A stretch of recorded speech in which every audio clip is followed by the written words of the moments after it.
Nós convidamos para participar conosco aqui no Gaúcha Atualidade hoje o presidente executivo do Cicadegs, Ronei Lauksen, para analisar esta discussão que ocorre no Ministério da Agricultura sobre limitar por empresa a exportação de carne bovina à China. A ideia é evitar a competição desigual. Ronei, seja bem-vindo ao Gaúcha Atualidade, bom dia. Bom dia, Matheus, bom dia, Giane, bom dia a todos que nos acompanham. Qual é o contexto dessa discussão que ocorre no Ministério da Agricultura? A China passou a impor taxas a partir de um determinado limite de importação. A ideia é estabelecer uma cota de importação. Hoje a China importa quase metade da carne produzida no Brasil, é um dos nossos principais parceiros comerciais. Qual é o contexto dessa discussão que está ocorrendo no Ministério da Agricultura e como vocês enxergam essa possível criação de cotas? Bom, a aplicação da salvaguarda por parte da China, em relação a volumes de importação de carne do Brasil, realmente nos deixa bastante apreensivos por ser justamente o nosso principal cliente, principal comprador da nossa carne. O Brasil, que se transformou em 2025 pela primeira vez no maior produtor de carne a nível mundial e o maior exportador. E a China, com este volume de aproximadamente a metade das exportações brasileiras serem destinadas para eles, qualquer medida restritiva realmente nos preocupa bastante. Até para a gente entender um pouco melhor, o volume exportado em média para a China nos últimos 2 anos era em torno de 1.700.000 toneladas e a cota foi definida em 1.100.000 toneladas, ou seja, bem abaixo do volume que o Brasil vinha exportando para a China.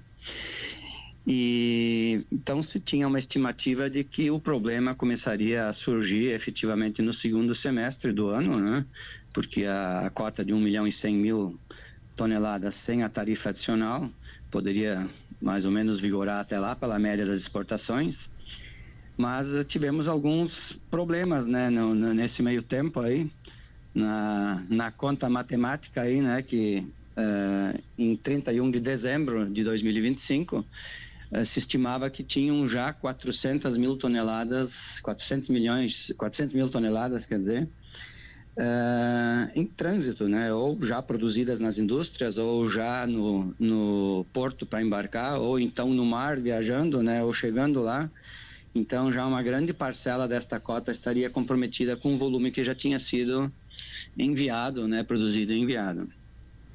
E isto gerou uma corrida por parte das empresas exportadoras, as que estavam habilitadas para este mercado, uma corrida meio que desenfreada para tentar, vamos dizer assim, de certa forma, aproveitar o máximo possível desta cota sem a tarifa adicional.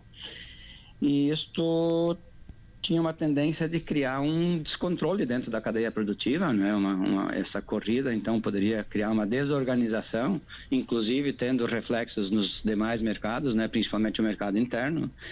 E eu acho que de uma forma inteligente, então, as entidades nacionais, juntamente com o Ministério da Agricultura, estão organizando uma divisão desta cota, entre as empresas que são as exportadoras, considerando uma média das últimas exportações de cada empresa, que a gente considera que seja justo, para não deixar que a cadeia produtiva se desorganize, ou que se atrapalhe. Então, nós vemos com bons olhos esta medida que está sendo adotada, e também contamos com a diplomacia, que o Brasil, acho que por ser o maior exportador e o maior produtor de carnes do Brasil, ele tem este potencial, a carne bovina ela está muito demandada a nível mundial, então nós acreditamos que a diplomacia brasileira consiga reverter este quadro, de talvez evitar esta sobretaxa que realmente seria bastante prejudicial para o setor. Bom, presidente, é importante esclarecer isso que o senhor falou, assim, mais no detalhe, porque em geral, quando há interferência de governos, nos setores econômicos, no setor produtivo, seja aumentando importação, restringindo exportação, os setores produtivos têm uma reação contrária muito forte. Neste caso, esta medida que o Ministério da Agricultura está estudando tem o apoio do setor produtivo, das indústrias de carne, que é para para manter aí um quinhão para cada uma delas, para que não tenham empresas que sejam muito mais beneficiadas dentro desta cota de compras que foi estabelecida pela China, certo? E de que forma isso pega especificamente aqui o mercado do Rio Grande do Sul, a indústria gaúcha de carnes? Bom, nós temos aqui no Rio Grande do Sul uma vocação que é mais de operar no mercado interno, né? O maior volume produzido no Rio Grande do Sul permanece no mercado gaúcho ou também em mais estados do Brasil. Claro que a exportação para as empresas aqui no Rio Grande do Sul também é importante, mas em termos de volume, o Brasil exportava nos últimos 2 anos em torno de 700 mil toneladas, e a exportação do Rio Grande do Sul para a China era em torno de 23 mil toneladas ano, o que representa 1,5% aproximadamente da exportação brasileira para a China, né? Então, não que não seja importante, mas em relação ao volume, no caso do Rio Grande do Sul, ele não é tão expressivo. Mas qualquer coisa que aconteça a nível Brasil, dentro do mercado de carnes, ela vai acabar refletindo diretamente no nosso mercado aqui também. Tanto na questão de preços, como na questão da organização da cadeia produtiva, né? Então, os reflexos para o Rio Grande do Sul também são negativos, né? Eu também concordo com esta análise de que qualquer interferência de qualquer governo, de qualquer país, no sentido de restringir através de tarifas, ela é muito prejudicial para o setor produtivo, né? Mas eu torno a dizer que a gente tem uma grande expectativa de que a diplomacia brasileira consiga reverter esse quadro, porque hoje a gente percebe, né, que o mundo todo está se movimentando, né? Existem concorrências, né, nas questões comerciais, né, e isso tudo acaba gerando essas situações que são muito preocupantes e prejudiciais para o setor produtivo, que precisa se organizar, precisa ter os seus ganhos, né, e qualquer tarifação adicional aí muitas vezes inviabiliza os negócios e acaba interferindo não só naquele mercado que adota a tarifação, mas também indiretamente em todos os demais mercados, porque precisa haver um ajuste, né? Se realmente permanecesse essa situação, o Brasil precisaria buscar novos mercados, né? Como ele vem fazendo permanentemente. Nós temos agora também expectativa de abertura do mercado do Japão neste ano, né? Que é um mercado importante. Então, o Brasil tem permanentemente buscado novos mercados, né? Aberto novos mercados, mas mesmo assim, em função do grande volume que a China representa tanto para o Brasil como para o Rio Grande do Sul, é preocupante. Estamos conversando com o presidente do Sindicato da Indústria de Carnes e Derivados no Estado, Sicadergs, Ronei Lauxen. Presidente, sobre a relação Brasil-China, né? O senhor falava, é o principal comprador do Brasil, segundo os últimos dados aqui, 46%, né, do valor do volume exportado pelo Brasil foi para a China no último ano. E a gente vinha, como o senhor destacou no início da fala, com o melhor janeiro da história, né, para as exportações de carne bovina. Caso a diplomacia brasileira não consiga reverter essas tarifas, o acordo com a União Europeia pode trazer uma nova perspectiva? Quais são, assim, os próximos mercados que o senhor vê como possíveis parceiros para importar esse volume que eventualmente não seja direcionado para a China? Bom, o segundo maior comprador da carne brasileira é os Estados Unidos, né? Que no último ano aí, em 2025, comprou em torno de aproximadamente 700 mil toneladas do Brasil, né? É um mercado muito importante também. Eu tenho muita esperança, eu sou muito otimista, eu acho que essa questão da China vai se reverter, porque não existem muitas opções para esta demanda ser suprida por outros países, né? O Brasil é o maior produtor, eu confio e tenho muita esperança que isso se reverta, né? Mas, como eu tinha dito, nós temos o Japão, que é um mercado importante, que está se buscando abrir agora, né, para o ano de 2026, tem boas perspectivas de que isso aconteça. Nós temos outros mercados que foram abertos recentemente, que estão começando a crescer os seus volumes também, que é o México, né? E existem diversas opções. O Brasil exporta para em torno de 180, 190 países no mundo, né? Então, mas claro que este volume muito grande que a China tem comprado, né? Se realmente esta parte do volume se inviabilizasse, criaria transtornos grandes para o setor, né? E como tu disseste, janeiro foi o melhor mês de todos os tempos na questão das exportações, é justamente porque houve uma corrida muito grande por parte das empresas para aproveitar a exportação fora da tarifa adicional, né? E isto estaria gerando, se continuasse nesse ritmo, numa desorganização da cadeia, né, produtiva.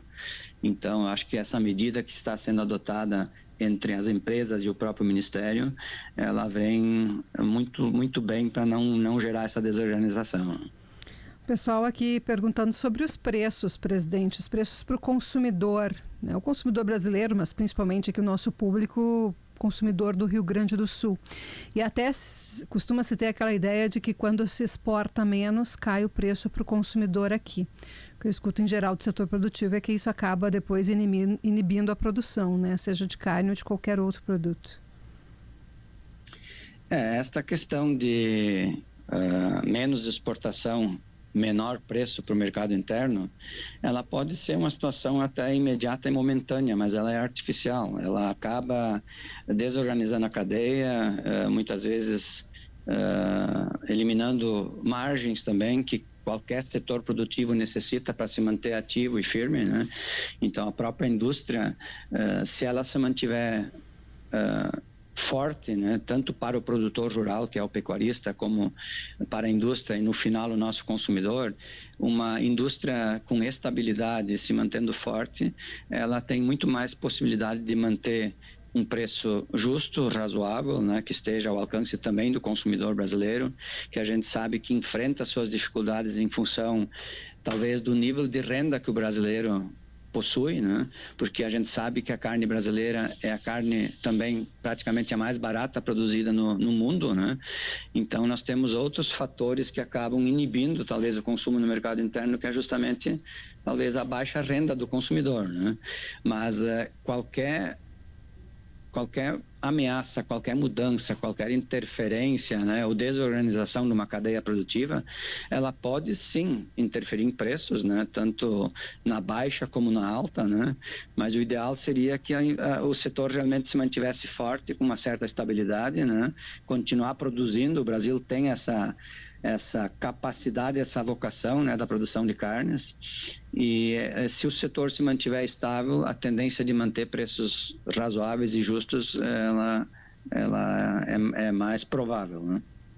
Sim. Voltando à questão da China, uma dúvida que eu fiquei quando impõe esses limites para importação, o que espera o governo chinês? Ele quer incentivar a produção local? Pode comprar de outros parceiros? Qual o objetivo que vocês identificam nessa medida?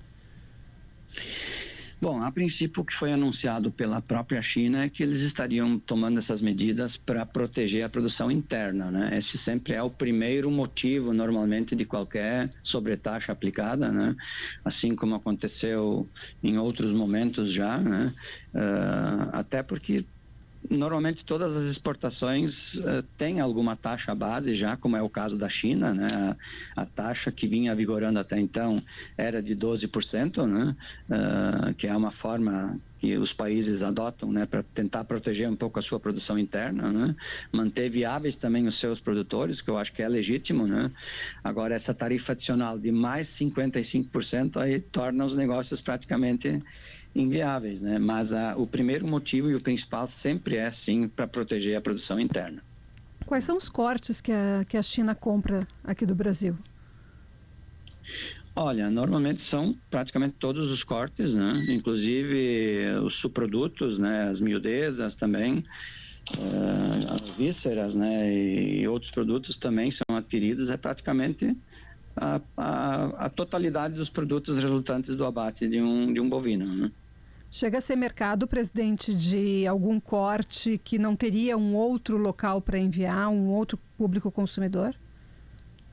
Olha, eles têm algumas características, né, de consumo de produtos que no Brasil não se tem esse hábito, né? Eles têm hábitos de consumo um pouco diferentes, então tem alguns produtos resultantes do abate, né? Que não seja a carne, como alguns tendões, né? O vergalho, alguns produtos assim que eles têm o hábito de consumo e que também é um mercado importante que o Brasil hoje vem exportando para eles. Presidente do Sindicato da Indústria de Carnes e Derivados no Estado, Ronei Lauksen, conversando com a gente sobre a limitação das exportações para a China. Deixa eu sair um pouquinho da importação, da exportação, dos negócios envolvendo carne para falar de churrasco, presidente, porque quero aproveitar a sua presença aqui para perguntar o que é a dúvida de muita gente. A carne que a gente come no Rio Grande do Sul, tá? Qual é o percentual de carne que é produzido aí no estado e o que chega de outros estados? Mato Grosso, Goiás, grandes produtores de gado. A gente tem ideia de que a carne do Rio Grande do Sul, né, geralmente uma carne mais nobre, em boa parte vai para exportação. É verdade que o que a gente encontra no açougue aí muitas vezes não é a carne produzida no Rio Grande do Sul? Olha, isto ocorre efetivamente, né? Nós temos aí várias situações que acabam levando a esta questão, mas as indústrias gaúchas têm operado normalmente com uma certa ociosidade, né? É uma falta de matéria-prima do boi para abate aqui no Rio Grande do Sul, né? Então, tanto o varejo como a própria indústria muitas vezes precisa se socorrer nos momentos da entre-safra de algum volume de carne que venha de fora do estado, né? Isso então às vezes acontece através da indústria, que ela mesma compra as carcaças de bovinos, né, e faz um processamento interno aqui para manter suas plantas ativas, né, e num certo volume também, ao qual a gente não tem os números totais, o próprio varejo, né, os supermercados, as redes, elas buscam algum volume de carne de fora do estado, talvez muito influenciados pela questão preço. Nós temos essa característica que o boi mais caro do Brasil sempre é aqui no Rio Grande do Sul, então isso torna a carne um pouco mais cara também, mas a comparação de qualidade de produto também nós temos que fazer. A carne gaúcha, ela é diferenciada, ela é diferente. Inclusive o setor está iniciando movimentos para a gente promover a qualidade desta carne gaúcha, né? Que é equiparada à carne argentina, à carne uruguaia, né? E no restante do país a carne é um pouco diferente, ela vem para cá com preços às vezes inferiores, atendendo um certo nicho de mercado, porque tem muitos consumidores que buscam um melhor preço, né? Então é uma coisa natural do mercado. E tem outros fatores que influenciam esta situação dos frigoríficos gaúchos na sua ociosidade. Volta e meia tem alguma planta aí com férias coletivas, né? Por falta de matéria-prima. E aí nós temos algumas situações que também acabam contribuindo com isso, a exemplo da exportação de animais vivos, né? O Rio Grande do Sul é o segundo estado do país em termos de volume de exportação de gado vivo, o que a gente acha que é um erro estratégico do setor, né? Porque este gado poderia ficar aqui no Rio Grande do Sul, agregando valor, gerando empregos, movimentando a indústria e todos os diversos setores que se relacionam com o setor de carnes, né? Que poderiam estar sendo fomentados e produzindo mais, né? Agregando valor, se estes animais ficassem aqui. É uma operação legítima. Exportação de gado vivo? Principalmente, sim. Principalmente mercado árabe. Né? Então são situações que o setor precisa sentar numa mesa aí junto com o pecuarista, a indústria, né, e procurar alternativas para que a gente consiga contornar essas questões, né? O Rio Grande do Sul, ele nas últimas décadas, ele praticamente estagnou no seu volume de produção, né? Tem outros estados no país que têm crescido bem acima do volume do Rio Grande do Sul, mas existe uma tendência de uma retomada, até porque os lavoureiros, né, a lavoura nos últimos anos no Rio Grande do Sul tem sido muito prejudicada pelas questões climáticas, né? Então tem muito produtor aí com intenção e vontade de voltar a uma parte de sua área para a pecuária, o que seria bem interessante para nós desenvolvermos aí a nossa vocação, né? Tu falasse no churrasco, como é que nós vamos falar em carne aí do Rio Grande do Sul sem falar no nosso tão famoso churrasco, né? É a pauta do carnaval, né? O churrasco do carnaval. O professor Júlio Barcelos, que é do Núcleo de Estudos da Cadeia Bovina, aqui da URGS, está acompanhando a entrevista aqui, presidente, e citou que pelo último levantamento, metade da carne aqui do estado da carne bovina viria de outros locais, né, aqui para o Rio Grande do Sul. E um outro levantamento que eu achei interessante para trazer aqui, que é o da venda de carne na Ceasa em 2025. A líder, adivinha, Chu, adivinha, presidente, qual é o corte que lidera aqui no Rio Grande do Sul? Ah, costela, Costela, né? Mas claro, costela. Curioso aqui, né? 1.310 toneladas de costela no ano passado foram vendidas pela Ceasa aqui do estado. 1.310. É mais do que o dobro do segundo corte, que seria a coxa de frango, né? E imagina 4 vezes a paleta bovina, que seria o terceiro corte mais vendido.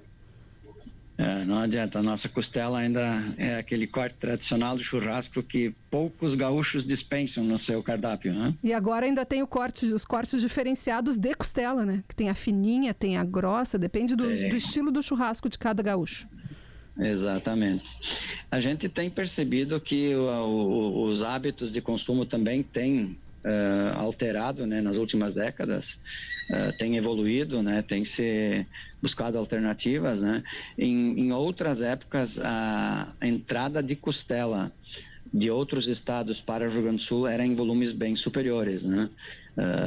Mas hoje ainda toda a nossa costela produzida no Rio Grande do Sul, ela tem seu consumo garantido e ainda precisa buscar algum reforço de fora, porque realmente a nossa produção aqui não supre o volume de consumo, né? E em Brasília sobra costela, viu, presidente? Eu vou no açougue, primeiro Exato. que ela é cortada ao contrário, o pessoal usa aquele osso grande para fazer sopa e a costela fica lá parada no açougue sem vender. Coisas difíceis de entender, né? Mas enfim. Não é só em Brasília, mas praticamente em todo o centro do país, né? Eles não têm esse hábito tão forte assim do consumo da costela.